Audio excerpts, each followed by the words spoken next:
encontramo-nos perante a mais bonita história ocorrida desde os tempos em que Jesus e Maria habitaram entre os homens aqui na Terra.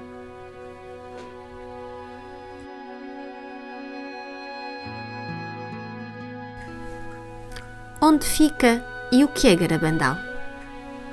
Garabandal é uma aldeia com cerca de 300 pessoas, situada nas montanhas da Cantábria, no noroeste de Espanha. É um lugar de sobrenatural serenidade e beleza. No dia 18 de junho de 1961, 4 meninas, Conchita González, Jacinta González, Mariloli Mazon, de 12 anos, juntamente com Mari Cruz González, de 11 anos, jogavam nas proximidades da aldeia quando ouviram um som como de um trovão. Assustadas, levantaram as cabeças para ver de onde vinha este ruído. De repente, viram diante delas uma figura bonita de um anjo resplandecente. Depois de um breve instante, e sem ter pronunciado uma palavra, desapareceu. Durante os dias seguintes, repetiram-se as visitas do anjo, que em silêncio as fixava com o olhar e sorria. Os habitantes de Garabandal começaram a reunir-se com as meninas ao cair da tarde para rezar o rosário enquanto esperavam a aparição. Finalmente, no dia 1 de julho de 1961, o anjo falou às meninas e disse-lhes: "Sabeis por que eu vim? Devo anunciar-vos que a Virgem Santíssima irá aparecer-vos amanhã como Nossa Senhora do Carmo." Cheias de alegria, as 4 meninas exclamaram: "Que venha depressa!" No dia 2 de julho, festa da Visitação naqueles tempos, às 6 da tarde, as meninas estavam na caleja, quando Nossa Senhora apareceu com o menino Jesus e 2 anjos. Um dos anjos reconheceram-no como sendo aquele que tinha aparecido na primeira aparição, que depois, mais tarde, foi identificado como São Miguel Arcanjo, e o outro parecia idêntico. Mais acima, à direita, viram um olho que as meninas chamaram de Olho de Deus. Sem medo algum, as meninas começaram a falar com Nossa Senhora. Falaram sobre as suas famílias e sobre o trabalho que faziam em casa e nos campos. E Nossa Senhora sorria. Conchita disse que ela era como se a sua mãe tivesse estado ausente durante uma viagem e que acabava de chegar. Rezaram o rosário com Nossa Senhora e ela ensinava-as a rezar bem. Quando Nossa Senhora dizia que tinha que ir embora, as meninas insistiam para que não fosse. Ela, para as consolar, prometia regressar no dia seguinte. E regressava, não apenas no dia seguinte, mas em centenas de encontros.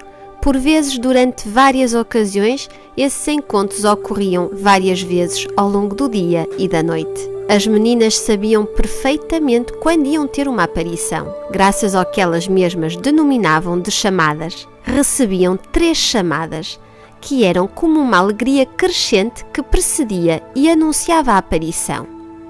Na terceira chamada, a alegria era tão grande que saíam correndo de onde estavam até ao lugar da aparição, onde chegavam quase simultaneamente, caindo repentinamente de joelhos e em transe estático. Em agosto de 1961, começaram a ocorrer as caminhadas estáticas. As meninas começaram a caminhar em êxtase para a frente e para trás por toda a aldeia, com os olhos sempre fixos no alto. No começo das aparições, para fazer sorrir o menino Jesus, que Nossa Mãe do Céu às vezes trazia nos braços, as meninas ofereciam pequenas pedras. O menino não tomava as pedras, mas Nossa Senhora sim, beijava-as e encarregava as meninas para que dessem a determinadas pessoas depois de terminar o êxtase. Ao verem isto, os espectadores começaram a dar às meninas numerosos objetos religiosos para que fossem beijados por Nossa Senhora, colocando-os numa mesa com esse propósito nas casas das meninas, quando elas não estavam presentes. Não havia forma de elas saberem a quem pertenciam os objetos. Então, em êxtase, com a cabeça sempre levantada, com os olhos fixos no céu, guiadas apenas pela visão, nunca se equivocavam nos milhares de rosários, medalhas, alianças de casamento e outros artigos religiosos que devolviam aos respectivos donos. Entre os objetos apareceu uma vez uma caixa de pó de arroz. As meninas estranharam ao ver este objeto profano que foi apresentado para ser dado a beijar a Nossa Senhora e por isso ofereceram resistência para o dar a beijar. Mas quando Nossa Senhora chegou, a primeira coisa que pediu para fazer foi querer beijar a caixinha, dizendo que era algo do seu filho. Ao terminar o êxtase, a dona do objeto revelou às pessoas presentes que durante a Guerra Civil Espanhola aquela caixa tinha servido para levar a Eucaristia às escondidas a pessoas que se encontravam prisioneiras e que iam ser executadas. Durante os êxtases, as nossas pequenas protagonistas levavam sempre um crucifixo que ofereciam às pessoas presentes para que o beijassem. Por ordem de Nossa Senhora, só estendiam o crucifixo a quem ela indicava. Depois de um êxtase, Conchita constatou que todos aqueles a quem tinha dado a beijar o crucifixo eram sacerdotes vestidos à civil. Foram numerosas as ocasiões em que as meninas, em êxtase, reconheciam os sacerdotes e religiosos vestidos à paisana, com base na informação da visão. Pouco a pouco, à medida que a notícia ia correndo de boca em boca, começaram a chegar visitantes vindos de fora da povoação, inclusive de fora de Espanha, até ao ponto de chegarem a juntar-se de 500 a 3.000 pessoas por dia, unindo-se todos em oração enquanto esperavam pela aparição. Ao lado das meninas em êxtase, apareciam muitos sacerdotes e médicos decididos a comprovar a verdade ou não das aparições. Entre os primeiros chegaram a estas montanhas longínquas teólogos de prestígio, professores, sacerdotes diocesanos e religiosos com importantes cargos dentro da Igreja.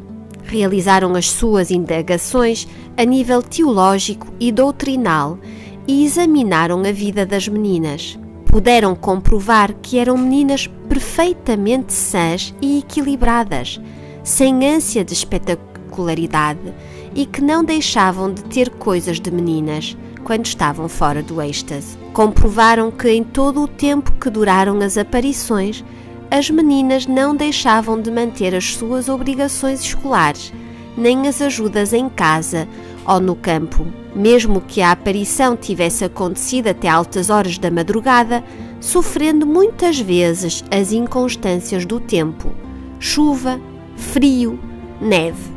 A mesma Nossa Senhora repetia a miúdo que fossem obedientes a seus pais. Também as incentivava a fazerem sacrifícios, em particular pelos sacerdotes, para que fossem santos, e por aqueles que têm dúvidas no seu sacerdócio, para que continuassem sendo sacerdotes. Ensinou-as a terem horror ao pecado, ajudando-as a formar a sua consciência, respondendo às 1000 perguntas que as meninas faziam. As meninas afirmaram que, depois de ver Nossa Senhora, tinham mais vontade de amar Jesus e Maria e de falar a todos do Senhor e de sua Mãe Santíssima. Em Garabandal, chama-se sempre a atenção este tratamento sincero e de confiança que as meninas tinham com a sua Mãe do Céu, que até jogava e brincava com elas por várias ocasiões e que com frequência se despedia com um beijo.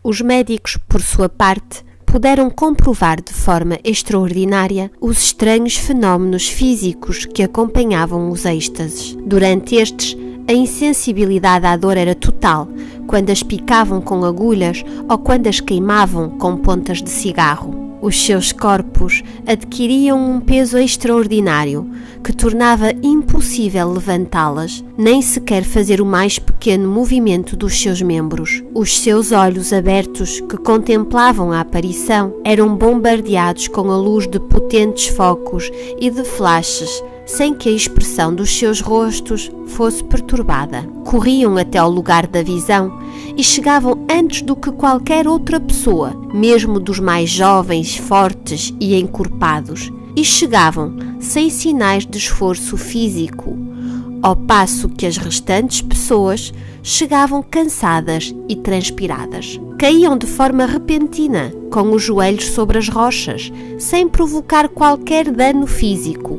Caminhavam em êxtase para a frente e para trás, pelas ruelas cheias de pedras da aldeia ou pelos campos, com a cabeça totalmente levantada, com os olhos fixos no alto durante todo o tempo, sem ver para onde iam, sem nunca cair nem tropeçar. Nada disto tinha explicação natural.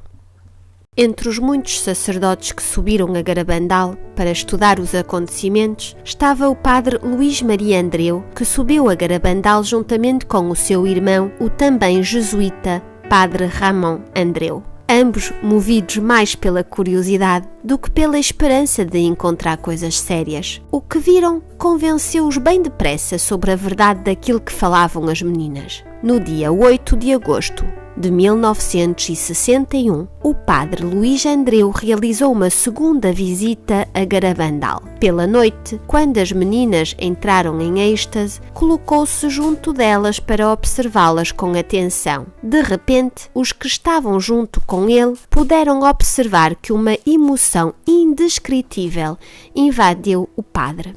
O seu rosto mudou de aspecto e as lágrimas começaram a cair pelo seu rosto. De repente gritou: "Milagre, milagre, milagre, milagre!" No carro que os levava de regresso a casa, nessa mesma noite, os seus companheiros de viagem ficaram impressionados pela alegria que tomava conta do padre e da segurança e certeza com que falava dos acontecimentos de Garabandal. Repetia emocionado: "Que contente eu estou! Que presente me deu Nossa Senhora! Que sorte em termos uma mãe assim no céu! Eu não posso ter a menor dúvida sobre a verdade das visões. Hoje é o dia mais feliz da minha vida." Depois desta última frase, ficou em silêncio. "Padre, que se passa consigo?" O padre Luís Maria Andreu tinha morrido. Era um homem jovem, do qual não se conhecia nenhuma enfermidade. Nossa Senhora disse às meninas no dia 8 de agosto que o padre Luís Maria Andreu não apenas a tinha visto, como também teve uma visão do futuro grande milagre que um dia acontecerá em Garabandal. De que milagre estava a falar Nossa Senhora?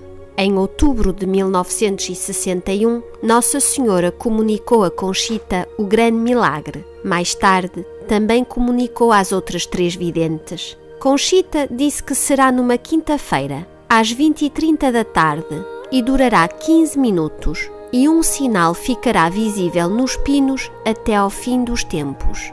Coincidirá com um grande evento eclesial. Todos os doentes presentes ficarão curados.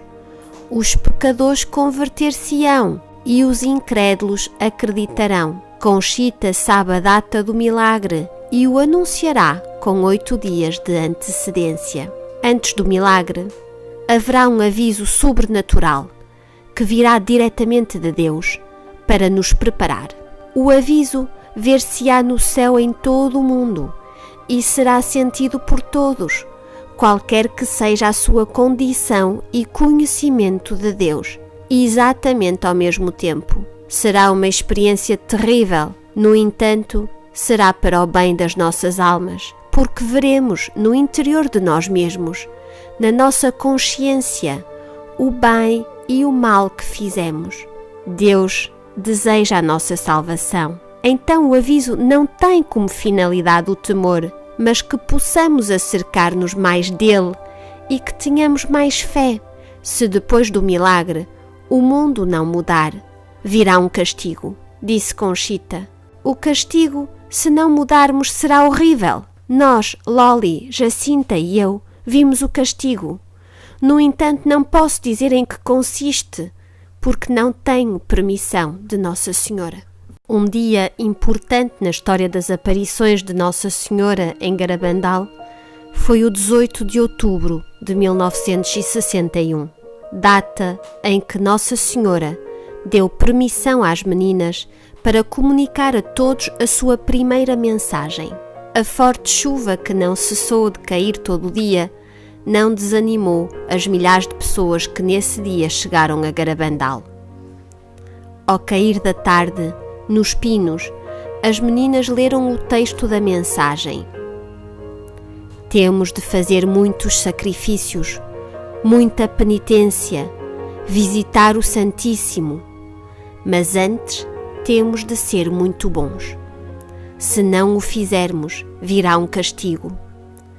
A taça já está a encher, e se não mudarmos, virá um grande castigo. Com a sensibilidade de mãe, Maria Santíssima dava aos seus filhos as indicações que estes necessitavam de ouvir para o bem das suas almas. Se não tomamos o caminho da cruz, se a Eucaristia não é o centro das nossas vidas e de cada um dos nossos dias, se não somos bons, se não nos convertemos, o Senhor não terá mais remédio do que intervir, para que compreendamos a importância do que está em jogo, a nossa salvação. Depois da comunicação desta primeira mensagem, as meninas pediam com frequência a Nossa Senhora que fizesse um milagre para que as pessoas acreditassem nas aparições. Quando na povoação não havia missa, para que as meninas não ficassem sem comungar, o mesmo arcanjo São Miguel vinha para dar-lhes a comunhão. Um dia, o arcanjo São Miguel comunicou a Conchita que numa das vezes em que ele trouxesse a comunhão, a hóstia tornar-se-ia visível na sua língua. Para Conchita, isto não era um grande milagre, porque ela pensava que a hóstia era sempre visível a todas as pessoas presentes.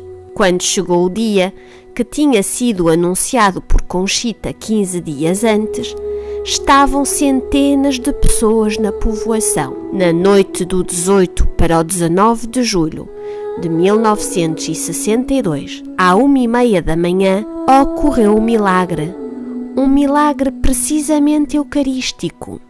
Parece ser justo, uma vez que ajuda-nos a aprofundar o amor e a adoração à Eucaristia, e que foi um dos propósitos da vinda de Nossa Senhora a Garabandal. Uma das pessoas presentes conseguiu gravar alguns instantes de vídeo, onde se pode ver a hóstia branca a aparecer na língua de Conchita. Durante os primeiros anos, as manifestações do céu multiplicaram-se sem parar. A partir de 1963, as meninas já não tinham tantas aparições como no início, e às vezes o céu comunicava através de locuções interiores, que elas sentiam pronunciar-se em sua alma por Nossa Senhora e, em algumas ocasiões, pelo próprio Senhor Jesus Cristo. Entretanto, as peregrinações de peregrinos vindos do estrangeiro aumentavam de dia para dia. Ao pequeno povo da montanha chegavam autênticas personalidades do mundo eclesial, periodistas de importantes meios de comunicação social, diplomáticos, empresários, escritores. Dão-se casos de conversões notáveis e de curas de índole espiritual. Em Garabandal, Nossa Senhora parece especializada em curar os corações e as almas, mais do que os corpos. A segunda mensagem de Nossa Senhora chegou poucos meses antes do fim das aparições, a 18 de junho de 1965. Foi o arcanjo São Miguel o encarregado de comunicar a mensagem a Conchita da parte de Nossa Senhora. As lágrimas rodeavam o rosto da menina à medida que ela ia falando. Em virtude da minha mensagem de 18 de outubro não ter sido cumprida, nem dada a conhecer ao mundo, advirto-vos, pois, que esta é a última. De início, O cálice estava a encher, agora está a transbordar. Muitos cardeais, bispos e sacerdotes estão no caminho da perdição e com eles vão muitas almas. Dá-se cada vez menos importância à Eucaristia. Deveis afastar a ira de Deus sobre vós com os vossos esforços. Se lhe pedirdes perdão com a sinceridade das vossas almas, ele vos perdoará. Eu, vossa mãe, pela intercessão do anjo São Miguel, quero-vos dizer que vos emendeis. Já estáis nos últimos avisos. Amo-vos muito e não quero a vossa condenação. Peçam-nos com sinceridade e nós vos daremos. Deveis sacrificar-vos mais. Pensai na paixão de Jesus. A mensagem, breve em palavras, era verdadeiramente rica em conteúdo e não fez senão descrever a dolorosa situação que estava a viver a Igreja Católica a ponto da conclusão do Concílio Vaticano II. Poucos meses depois da comunicação desta segunda mensagem, o Papa Paulo VI publicava a encíclica Mysterium Fidei, em que o Pontífice expressava precisamente a sua grande preocupação pela confusão doutrinal a respeito do maior tesouro da Igreja, a Eucaristia. Mas a 18 de junho de 1965, Conchita não podia conhecer o que estava a acontecer, porque a crise da doutrina e do culto eucarístico que começou a estalar no seio da Igreja apenas chegou à Espanha e não a esta aldeia perdida na montanha. De igual forma, a grande crise sacerdotal, que não se podia nem sequer imaginar, converteu-se em sofrimento para o sucessor de Pedro e para toda a Igreja. O dia 13 de novembro de 1965 foi para Conchita um dia com mistura de alegria e de tristeza. Subiu sozinho aos pinos, debaixo de chuva. Maria Santíssima apareceu de novo a esta jovem. Ela vinha com o menino Jesus, muito sorridente, mas desta vez seria a última vez que ia aparecer. Nossa Senhora dirigiu-se a Conchita e disse: Fala-me, Conchita, fala-me dos meus filhos. Quero levá-los a todos debaixo do meu manto. Quero-vos muito e desejo a vossa salvação. Esta será a última vez que me verás aqui, mas estarei sempre contigo e com todos os meus filhos. Conchita, deves visitar mais vezes o meu filho no sacrário. Por que te deixas levar pela preguiça para não o visitares? Lembra-te do que eu te disse no dia do teu santo. Quando te apresentares diante de Deus, tens que mostrar as tuas mãos, cheias de obras feitas por ti, a favor dos teus irmãos e para a glória de Deus. Neste momento, tens as mãos vazias. Assim terminaram as manifestações visíveis de Nossa Senhora em Garabandal. Os momentos felizes que as meninas tinham passado com a sua Mãe Celestial tinham terminado, mas sentiam ainda a sua presença e os seus afetos que foram deixados na sua alma. Conchita disse que as aparições deixaram-me a alma cheia de paz e de alegria e de um grande desejo de vencer os meus defeitos e de amar o Senhor e a sua Mãe Santíssima com todas as minhas forças. São os mesmos efeitos que a nossa Mãe do Céu quer deixar nas almas de todos os seus filhos. A certeza de ter uma mãe próxima que zela por nós, o desejo de conversão que nasce na alma que medita, a paixão, o amor e a veneração pelo tesouro mais precioso que possui a Igreja, a Eucaristia. Maria Santíssima estará sempre com todos os seus filhos. O que ela prometeu a Conchita nesta última aparição, promete também a todos nós. Nós te ajudaremos e eu estarei sempre contigo e com todos os meus filhos.